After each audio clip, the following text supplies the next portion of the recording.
Sorry, different microphone today. I'm wearing my glasses, so I don't have the headset on, so I guess the button's a little different place on this one. A test.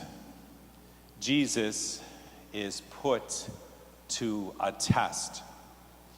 It was very common in the time of Jesus that scholars of the law, people that were trained in Judaism, those religious leaders would have these conversations, these kind of arguments, as it were.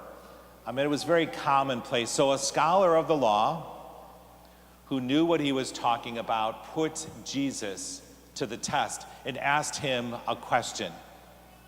What must I do to inherit eternal life? Now, Jesus, being the very wise, smart Son of God that he was, instead of being tested himself, he turned the question around and placed it back on that scholar of the law. And he asked him, "What do you think? What do you think?" So I'm going to ask you that question. What do you think is the answer to that question? What must I do to inherit eternal life? As Jesus was tested, he tested the one who questioned him.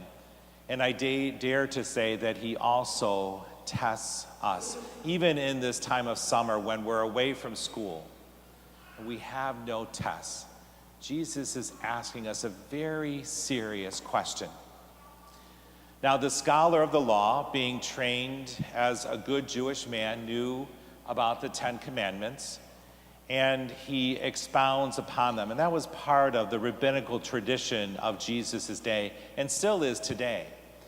He expounded upon those first 3 commandments, that there should be no gods before him, that we should not use the Lord's name in vain, and that we need to keep holy the Sabbath day. And that scholar of the law profoundly says, we need to love the Lord, your God, our God, with all that we have and all that we are. That's the way that I summarize it. He said, our mind, our soul, our strength. We have to love God with all that we have and all that we are. And if we were put to the test today, how would we do? Do we love the Lord our God with all that we have and all that we are? We know that as a parish who practices stewardship as a way of life, that is the foundation of our practices as we, as good stewards, are disciples of the Lord. That we know that all that we have and are belongs to the Lord, and that we're willing to give it back to the Lord by loving God with all that we have and all that we are. Way back in the 80s, when I went to seminary in 1985, has anyone heard of Franklin planners before?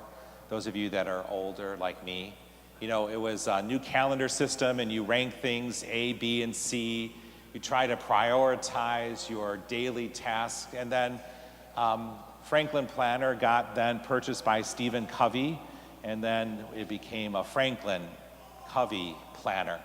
And one of the things that Stephen Covey said in his leadership material written back in the 80s was that, and I've said this before, what is important to us is revealed or betrayed by what we actually do. So if you want to see what's important to someone, look at their calendar, is what he says. And conversely, if we say something is important to us, then what do you think he says?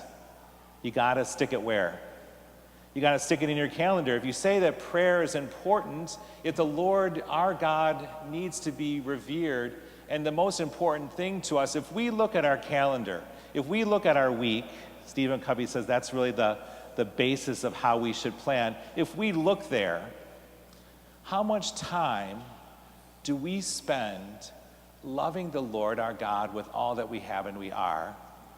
And then the second part of that, which is the last of the commandments, to love our neighbor as ourselves. How much time do we do that? If our calendar betrays and reveals to the world what is important to us, how much time do we spend doing what we say is important? And it's really a serious question for us to consider. The path to joy, the path to happiness, the path to fulfillment in this life, the way that God made us in his image and likeness, is to love and to serve. And the basis of that love and service is first for our God, who made us, who made this world, who gave us our family and friends, made us born here and right now in this time and place. What a great gift it is. And how much time do we spend loving and serving the Lord? This is the year of mercy, and we're reading from Luke's gospel, which I believe is intentional by our Holy Father, because this story of the Good Samaritan is only in Luke's gospel. And at the end of it, what does Jesus tell that scholar of law? Go and do likewise. If you want to show that you love and serve the Lord, then you have to love and serve your neighbor. There is an integrity between those two things. We cannot say that we love God without loving our neighbor. And as we love our neighbor, it is a sign that we love God. They go indeed hand in hand. And Jesus tells that man, go and do likewise. Jesus puts us to the test, and he asks us to do the same. Go and do likewise.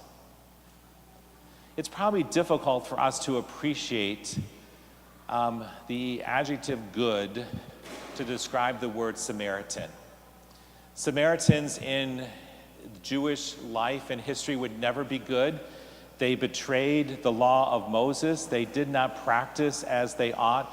You would never use the word good to describe a Samaritan if you were Jewish. Never, ever. It just would not go together.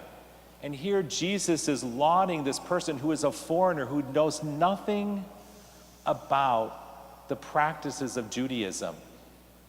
People disdained the Samaritans in Jesus' time. I'm not even sure who it would be in our own land that we would have that much disdain for a group of people. But that's the way it was. And Jesus is saying, because he acted in a merciful way, we can even call a Samaritan good. Go and do likewise. Jesus puts us to the test. The path to eternal life is very clear and very simple. Jesus does not make it something that we cannot understand or follow.